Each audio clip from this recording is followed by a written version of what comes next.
Yet the question remains, when does the abstract machine of faciality enter into play? When is it triggered? Take some simple examples: the maternal power operating through the face during nursing, the passional power operating through the face of the loved one, even in caresses, the political power operating through the face of the political power operating through the face of the leader, streamers, icons, and photographs, even in mass actions, the power of film operating through the face of the star in the close-up, the power of television.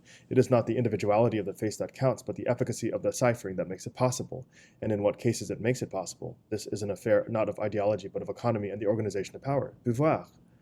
We are certainly not saying that the face, the power of the face, la puissance du visage, engenders and explains social power. Pouvoir. Certain assemblages of power, pouvoir, require the production of a face. Others do not. If we consider primitive societies, we see that there is very little that operates through the face. Their semiotic is non-signifying,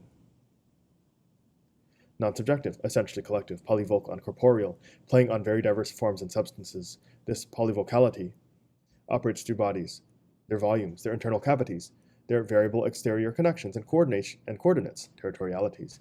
A fragment from a manual semiotic, a manual sequence, may be coordinated without subordination or unification with an oral sequence, or a cutaneous one, or a rhythmic one, etc. Lizo, for example, shows how the dissociation of duty, ritual, and daily life is almost total. It is strange, inconceivable to us.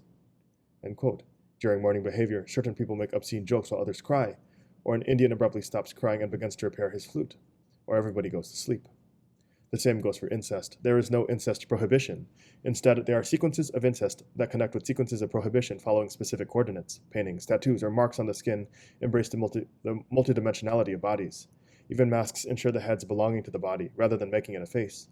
Doubtless, there are profound movements of deterritorialization that shake up the coordinates of the body and outline particular assemblages of power. However, they connect the body not to faciality, but to becoming's animal, in particular with the help of drugs. Of course, there is no less spirituality for that, for these becomings animal involve an animal spirit, a jaguar spirit, bird spirit, ocelot spirit, cavities, toucan spirit, and takes possession of the body's interior, enters its cavities, and fills its volumes instead of making a face for it.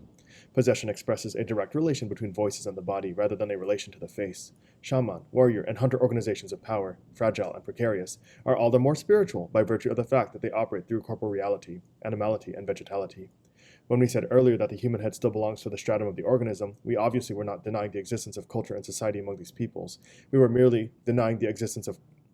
saying that these cultures and societies' codes pertain to bodies, to the belonging of heads to bodies, to the ability of the body-head system to become and receive souls, and to receive them as friends while repulsing enemy souls.